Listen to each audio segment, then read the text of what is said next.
If you got a chance, take it. Take it while you got a chance. If you got a dream, chase it. Cause a dream won't chase you back. If you're gonna love somebody, hold them as long and as strong and as close as you can, till you can. What is up, YouTube? Welcome to the video. So super excited to make this video. Excited for the start of a new goal in block, and that's just get yacked, absolutely jacked for the summer. So throughout this video, I think I'm gonna have a lot of good tips that I can share that are super simple. That's the thing. Like, I think a lot of times, like, it's like this overcomplication.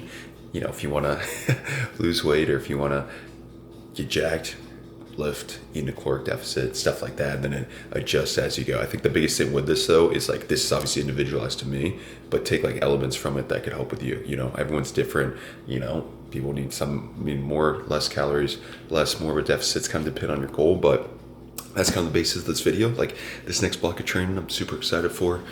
These next like 10 weeks, try to cut down a little bit, bring my body fat down. In this video, I'm gonna do a DEXA scan, which I'm really excited to see where my body fat percentage is at. I did one like 6 months ago, and then I'll use this to dictate kind of the cut going into summer. So excited for that, but we'll get the day started. We have breakfast whipping up in the kitchen. So one thing I'm doing with my meals, I'm just starting with a 250 calorie deficit. So I've been sitting around 3,300 calories as far as maintenance, just bring them down 250. 250 is like half a pound a week. I'm doing a very, very slow cut. You know, taking over 12 weeks, I want to lose like 5 or 6 pounds, nothing crazy, but I also want to go slow enough where it's not having this huge impact on my performance in the gym, my recovery and all that, because, you know, I want both to go hand in hand. So that's why I'm starting it so early, so I can do a very slow, so I can adjust along the way. So starting off with 250, who knows, maybe I'll adjust it because I'm also moving more now, walking more too, doing more cardio with it. So maybe I'll have to adjust it, but you know, you don't know unless you try. And there is meal one, the 5 eggs, sourdough bread, some turkey in there. It's about 740 calories. All right, so that meal is 728 calories, 34 grams fat, 48 carb, 53 grams of protein.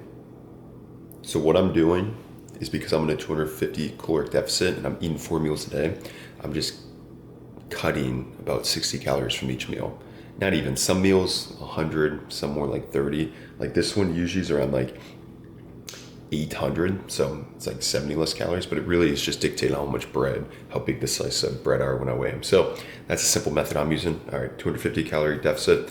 I eat 4 meals a day, bang, that's about 60 calories a meal I can cut out. 60 calories isn't even that much, you know, it's like a little piece of bread or a little like bit of rice. So it's like, it's a lot easier to do. You're like, oh, okay, it's just a simple little thing as far as measuring out. But one thing I'm super, super excited to use, and I'm gonna show it on the screen, but I'm now working with MacroFactor. So it's a nutritional app. Now, one thing I'm very big with like promoting stuff is I have all these like nutritional apps reach out. These AI ones where you take a picture and it's somehow knows how many calories are in it. I get them reaching out all that time, like, no, I'm not promoting that. That's not accurate. So I actually reached out to MacroFactor because I've been using MyFitnessPal forever. Just a simple logbook, but obviously MyFitnessPal, I would just use it to put my food in. It wouldn't like tell me anything. It wouldn't dictate it. It was just all based off me. With MacroFactor, I liked. Now, because it's an exclusive app, meaning like you can't do a free version. You have to pay monthly. It's about $10 a month. But to me, I never paid for MyFitnessPal, and I think not investing in it was always like, oh, okay, well, like I'll kind of use it here and there. As where it's like, if you're, you know, I think it's anything in life, you put money into it, you invest in it, you're like, oh, this is so cool. I'm so dialed in with it. So one thing I like though with the app though, it's a lot easier to track. You can actually use the barcode thing. We can scan the barcode and then it's right up there. And then also customizes it to you. So I know my maintenance calories just from doing it for so long that I could just put it in and then put the deficit. But if you don't, it makes it so easy where you just go in, you can input all your information, your lifestyle, and then it generates that, and it bases off, okay, what are your goals? What's your end date? All this, and then it gives you kind of the calories towards it. And another thing that's nice, it's not like it's like, here's your set macros and stuff like that. It's like you can choose like the diet I usually eat a lot of protein. I like eating a lot of protein. So it gives me more protein, more of a balanced diet. It also does this, which I like. it doesn't do, like if you overeat, it doesn't put it in the red. You know, like if you overeat a number, it will make it red and it will make it stand out. It doesn't do that, which is kind of cool because then it's like, you know, that always sucks too. So I like it a lot. So, you know, very happy to partner with them and very mindful of like what I promote with. But if you're definitely interested in it, it is cool. You can use my code, which I believe is DSHANN, DSHANN. And what that does is you get a free 7-week trial or 7-day trial. But if you use a code, you get a 14-day trial. So you try out for a little longer. So I've definitely been enjoying it, using it. I'm super excited to kind of like look at the trends and stuff. And again, it just makes it a lot user friendly, but you know, not trying to push everything on you. If you like counting your calories, I think it can help. If not, keep doing you. But what we got here, it's looking delicious. It's getting cold, but let's get digging in. All right, next thing, steps. I talked about in my last video, I used to sleep on freaking steps. Used to be like, steps, you know, I'm better than steps. Nobody's better than steps. I'm telling you, increase your step count, lowest hanging fruit you can possibly do. Lowest hanging fruit. It just increases your energy expenditure throughout the day. You're moving more. Also with moving more, the brain's churning a little more. I mean, I think when I go on a walk, I think clear as day after. I get some great ideas. Also, you're moving your body. You can throw in a podcast, you can watch a video, you can doom scroll, you can freaking listen to music, vibe out, get excited, get your steps in. Also, it's so low intensity. Like this isn't cardio at all. This is just moving, getting your steps in. Right now I aim for 12,000 steps. I was doing 10,000 steps forever. I wanted to up it a little bit, but man, if you're getting 4,000 steps, try increasing to 5 and then slowly increase to 6.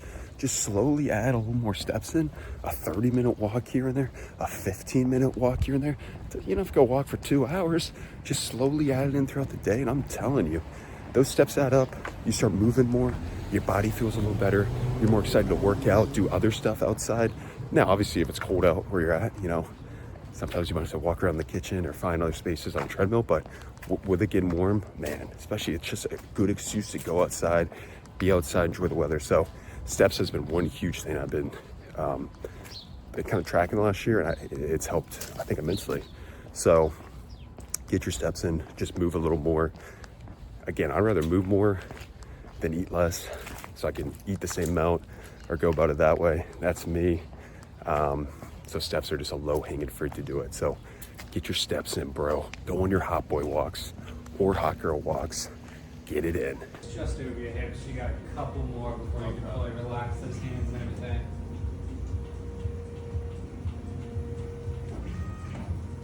All right, so just got back from a DEXA scan. I'm gonna insert clips. I recorded some clips of like them kind of going over it. So Melissa, David, and Chris going over it, and it was awesome, incredibly in depth. But kind of clip some stuff together that I think could be like beneficial. You could take elements from it because, again, obviously it's super individualized to me. It's my body fat. It's looking at my thing based off my training and all that. But one thing, obviously, with this channel and what I'm mindful of is like everyone's different. And I think I want to provide like big overarching things that you could do, like train hard, be consistent, stuff like that. But the smaller stuff, like maybe it's more diet and stuff like that, it's going to like, there's so many factors that are going to, impact that, like your lifestyle, how long you've been training. Do you have kids? Like whatever, all this stuff is going to impact that. So I took some elements from like the conversation, and you should listen to this part. There's so much good information in there, and they explain it so much better than me. So kind of went over like the body fat and like all the stuff you get from the DEXA scans, but just stuff in general for like helping if you're bulking or if you're cutting, looking to put on muscle, or just tips for training and kind of optimizing stuff like that. And I think for me, it's like, I'm not someone who gets like, well, now if you watch my last couple of videos, you're probably like, this guy tracks everything. I never thought I really tracked a lot of stuff, but I just did it slowly throughout the time. Slowly. Same thing with everything I've always done. And that's one thing they keep highlighting is like slow and steady with everything. Like that is the most sustainable thing. Like, yeah, it takes a lot of time and it's frustrating because like when stuff can happen, but it's like, that's the only sustainable approach. And it helps. I think it's way better. It's like, oh, I want to lose weight. It's like, online it makes it think you have to cut 1,000 calories out of your diet right there, and you have to do 2 hours of cardio, and you have to do this and that. It's like, no, you just make small, tiny changes. So that's why I was like talking about walking, adding in more steps. That's an easy thing. If you're looking for a caloric deficit, like cutting 40 to 50 calories out of each meal, stuff like that. It's small stuff. It doesn't have to be these super unsustainable stuff that's like gonna leave you actually probably worse off in a couple weeks. So that's kind of always been my approach for training for everything. It's just like, maybe I'm good at, it's funny because I think I'm an impatient person, but I think with lifting and exercise, I've always just kind of been pretty patient and just taking my time. Like, okay, I know I'll get stronger, believe in it. I know I'll lose weight, or I'll get more jacked or more athletic, whatever it is. So take elements from it. There's some great stuff in there, and I'm super, super fortunate to even go there. Like, I can't tell you enough unbelievable people. It was awesome. Also, I got to work on my mobility now, so that's something I can improve on, but that could be added in the videos. But I'll insert those clips now. Interestingly enough, the DEXA is actually not a scale. What it does is it measures the weight of each tissue type and then adds it back together to give us that total mass. It is that gold standard for body composition, so we do trust the metrics it gives us. It's super precise. So these top numbers are going to be the previous scan, bottom numbers are today. So we see a 4-pound total increase, 3 pounds of that from fat mass, 1.1 pound of that from lean mass. Say it again. Pound of muscle's good. Pound of muscle, yeah. And so let's see, that was in a time frame of, It was like 6 months. yeah, just under, yeah. Yeah, so a slight surplus. And then for you, it's going to be so hard to put on. I mean, you're up four total, 3 fat. Yeah, so you're. That's what I wonder. What would you say like a percentage for like maybe more advanced, somebody's been training for a while, like as far as like muscle mass to put on? Like if you put on 5 pounds a month, or say 10 pounds in a bulk, Yeah. I think it would be like 8 pounds of fat, 2 pounds of muscle, or. It just depends how slow you. I mean, that's why we're always so scared of the fat gain. Yeah, that's part of it. But yeah, it's pretty hard to do without, Yeah, it's like the leaner you get, the harder it is to get more muscle for the fat that you'll put on. So you're definitely in that position where it's like pick a goal and run with it, because you're at the point you're so lean, so much muscle that it would be basically impossible to lose fat and gain muscle at the same time. But you could certainly, like we would say, pick that cut or that bulk, because we know a little bit of the other one is going to happen. Okay. Yeah. So you're looking at a macro shift to. I mean, I'm sure you already get tons of protein, and if you take your carbs down anymore, then performance will suffer. So it's like That balance. Yeah. So Okay. do you want performance or do you want aesthetic? Yeah. Okay. And you'll see on your sprints and on your lifts, you'll just deteriorate. yeah. Feel a little bit. Yeah. So it comes down to an aesthetic versus a performance goal, and you appear to be very performance oriented. Yeah. That's what I would say. Kind of. I think that's the thing. Like the phases. Like my last phase was more performance. So it's probably maybe more aesthetic, but there's always elements to it too. And like incorporate both. What would you say for like someone? Say someone they did a bulk, like a lean bulk. Say it was half a pound a week, 2 pounds a month. They did that for 3 months. 3 to 4 months. Say they put on like 8 pounds. Yeah. What would be like a realistic amount to put on? Well, there's you and there's normal people. Okay. I think for you, it's going to be, it's just you're in that elite athlete level of type of fitness, so it's so granular for you that putting on 3 and 1, so it's 25-75%. I would say 25% is probably pretty realistic. That's pretty good. Okay. Right? What would you say the best, if someone just wanted to look good but also perform well, like they're mindful of both, like the ideal body fat to aim for, like 12 to 15 range, sub 15? I'd put it, like where they could see their abs. I'd put it like 14 to 18, something like See that. their abs, Yeah. vascular, but feel good. Sub 15, like you have to really, really work for that. Okay. Yeah. Not to say you don't have to work to get sub 20, but Yeah. sub 15, it's like that. It's that uncomfortable sustainability level. Yeah. Whereas like you're gonna look great, but how long will most people can actually how long hold you- that? I think that 15 to 18 is like a really healthy sweet spot. Okay. For men our age at least. Okay. And then for performance, that's where you might feel better right around 10. You might feel better at 13, and that's only you can. We can. Yeah. I can't say how you feel. That's the issue. So. All right, meal 2, we got the staples: salmon, we got the 90-second bagged rice, and we got some butternut squash. So it's like 850 calories. But one thing, as you saw that DEXA scan, incredibly in-depth information. But again, that is very individualized to me. But take elements from it. Just like anything I do, when I show my nutrition and stuff, like Don't copy exactly what I do.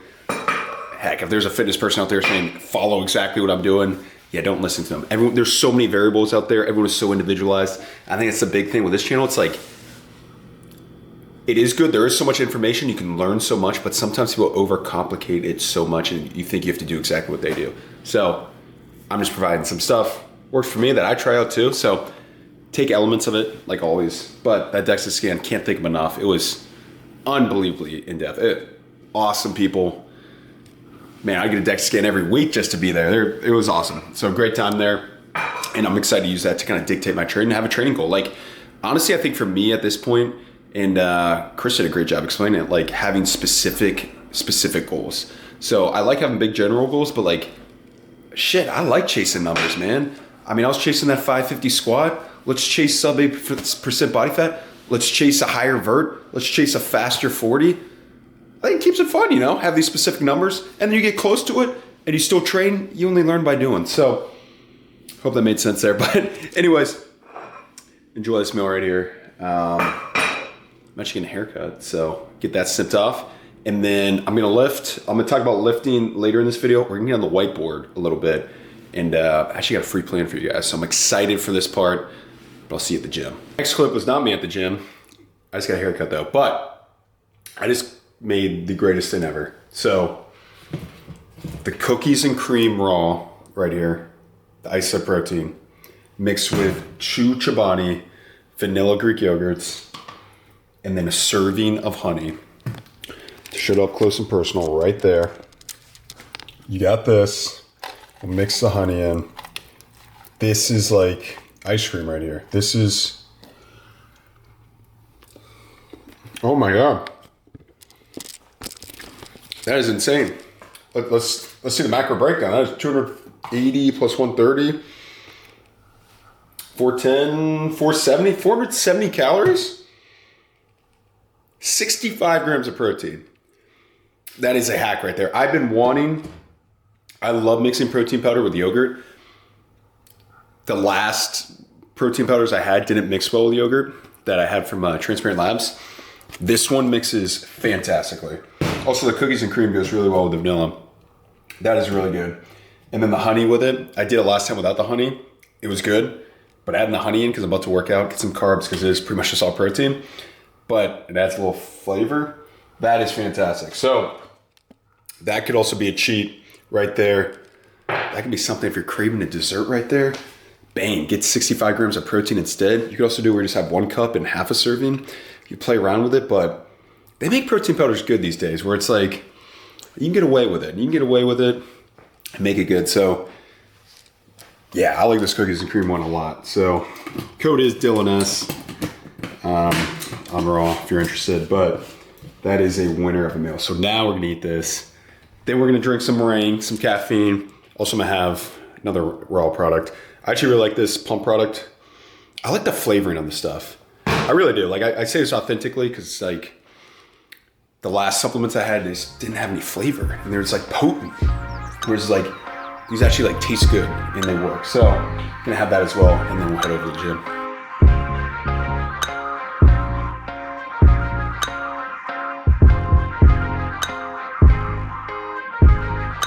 First things first, rest in peace, Uncle Phil. For real, you the only father that I ever knew. I get my bitch pregnant, I'ma be a better you. Prophecies that I made way back in the veil. Fulfilled. Listen, even back when we was broke, my team ill. Martin Luther King would have been on Dreamville. Talk to her, nigga. One time for my LA sisters. One time for my LA hoes. Lame niggas can't tell the difference. One time for a nigga who knows. Don't save her, she don't wanna be saved. Don't save her, she don't wanna be saved. Don't save her, she don't wanna be saved. Don't save her, she don't wanna be saved. No role models and I'm here right now. No role models to speak of. Searching through my memory, I couldn't find one. Last night I was getting my feet rubbed by the baddest bitch. Not Trina, but I swear to God, this bitch will make you call your girl up and tell her, hey, what's good? Sorry, I'm never coming home, I'ma stay for good. Then hang the phone up and proceed to later wood. I came fast like 911 in white neighborhoods. Ain't got no shame about it. She think I'm spoiled and I'm rich cause I can have any bitch. I got defensive and said, nah, I was the same without it. But then I thought back to a better me. Before I was a B-list celebrity, before I started calling bitches so heavily. Back when you could get a platinum plat without no melody, you wasn't sweating me. One time for my LA sisters, one time for my LA hoes. Lame niggas can't tell the difference. One time for a nigga who knows. Don't save her, she don't wanna be saved. Don't save her, she don't wanna be saved. Don't save her, she don't wanna be saved. Don't save her, she don't wanna be saved. I want a real love, dark skin and Aunt Viv love. That Jada in that weird love. That leave a toothbrush at your crib, love. And you ain't gotta wonder whether that's your kid, love. Nigga, I don't want no bitch from reality shows. Out of touch with reality hoes. Out in Hollywood, bringing back 5 or 6 hoes. Fuck them, then we kick them to the door, nigga, you know how. All right, so finished that lift. Ended up combining both workouts today. Did my lift and then just did cardio straight after and abs. It was a dense day, but that's what's fun, baby. But one thing with cardio and abs, or cardio and weights, like when should you do each? Ideally, because I assume most people, if you're more into lifting, that's your main goal, build muscle, having those goals, and do it after. You know, make the main thing your main thing. But that's in an ideal world. You know, if you can only do it before, you have to do it earlier in the day. Do what works for you, you know? Do what works for you, that's the biggest thing. Make it as simple as possible. Don't go to one boat, but if you can control it, typically do it after. Maybe separate them if possible, but I wouldn't get too caught up in it. Anyways, we are at Kava, and I'm telling you what, this is not good for my wallet. I'll tell you that much, because I got the double steak and veggies. It was a double upcharge. This bowl, I'll give you 5 seconds to guess how much that was. That was $28. Whew. I don't know if they think I'm in the league. I don't have league money here, so probably should be smarter with it. I didn't realize the upcharge was that much, but anyways, it actually fits perfectly with my macros. And that's one thing, eating out when you're tracking your stuff. I usually go to like a Kava or Chipotle or Roots, which is like kind of more regional bowl place. But a lot of these restaurants, especially like big chains, they have the calories online, and you can just easily look it up and do it. And then once you eat your meal, like for example, this one, I can now just have this in and be like, okay, this one's 940 calories, 50 so grams of fat, and I'll throw it up on the screen. I put it in, but now you can track it as a meal. So it's 940 calories, 58 protein, 42 fat, 94 carb. So you put it there and now it's tracked there, but yeah, eating out, make it easy, make it simple. If it's harder to track it, then you can kind of guesstimate. That's why I like weighing stuff, because you get a good idea of stuff. So when you can't get it precisely, you do your best. But try and stress over it, make it simple, and just find a system that works for you. But we'll eat this up. Great lift today. Great day. I'm just fired up. We're getting educational now, but just to put it into perspective. So big thing with the nutrition, calories, everything. I think the first thing, set your calorie target. If you're in a cut, if you don't know what your maintenance calories is, kind of easy. All you do, track your food for like a week, weigh yourself each day. If your body weight remains the same, there's your maintenance calories. If it kind of ebbs and flows, you can kind of go from there. But there's a lot of easy ways to do it. But find your maintenance calories and then find what your goal is. So for example, my goal was 10.3% body fat at 201.5. I want to be sub 8%, 7.9. So that's probably around 196. So it's 5.5 pounds. I'm all about slow and steady. I'm not trying to lose that in a week. I'm not trying to lose that in 2 weeks. I'm gonna do that in 11 weeks. So all that is half a pound a week.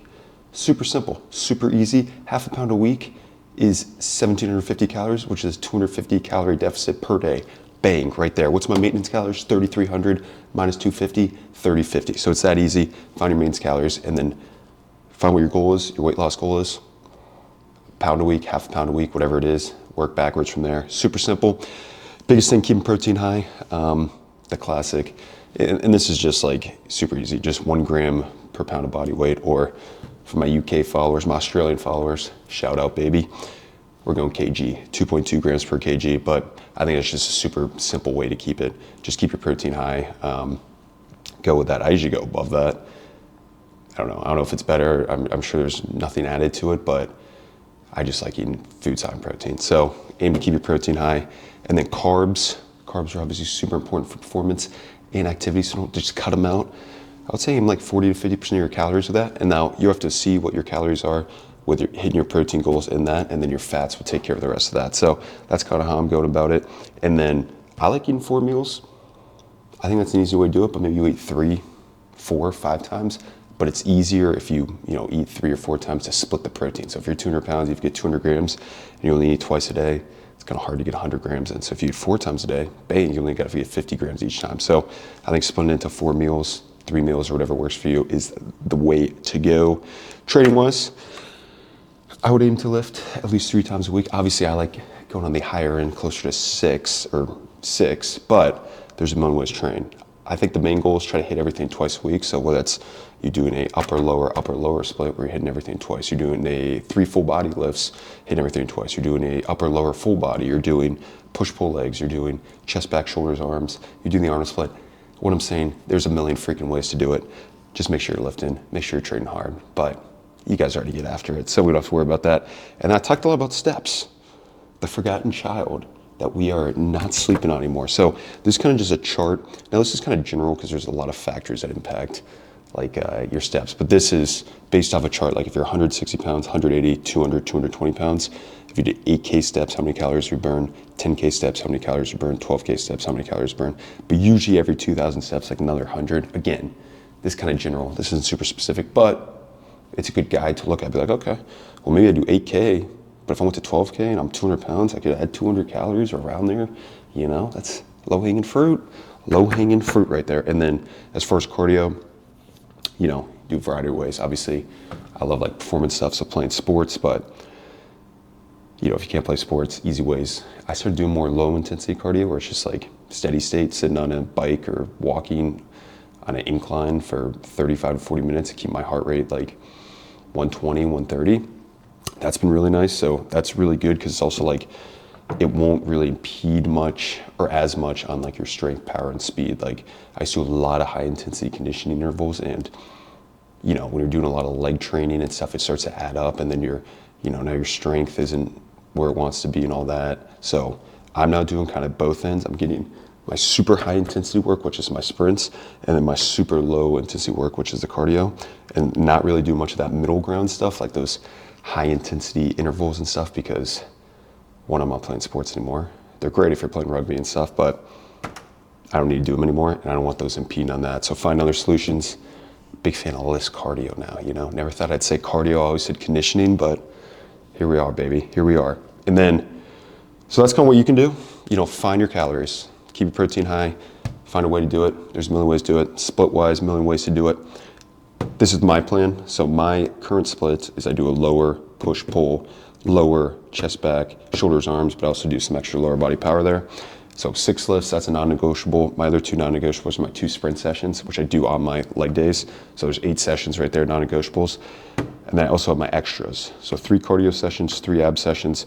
Those I just plug and play. Usually, or for this week I did cardio Tuesday, Wednesday, and I'll probably do a Friday, but I can play around with that. As long as I'm hitting 3 a week, I'm probably gonna keep them to start like 35 minutes, but we'll see as we go.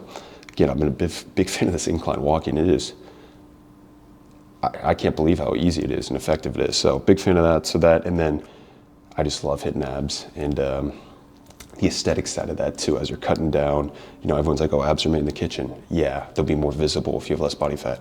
Just like any muscle, if you want them to be developed, you got to train them, and you got to train them hard. And abs can take a good amount of volume, so start playing with the ab movements. Those are good. And then, just kind of going off those goals, what we're looking for, what I want to bring it down.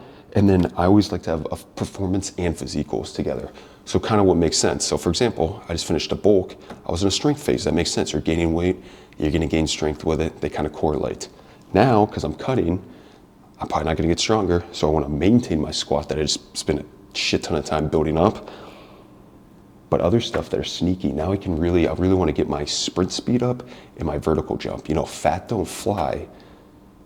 The lighter you are, you're going to move a little faster. So I have a GPS tracker that tracks like your top speeds. I'm gonna be using that a lot more.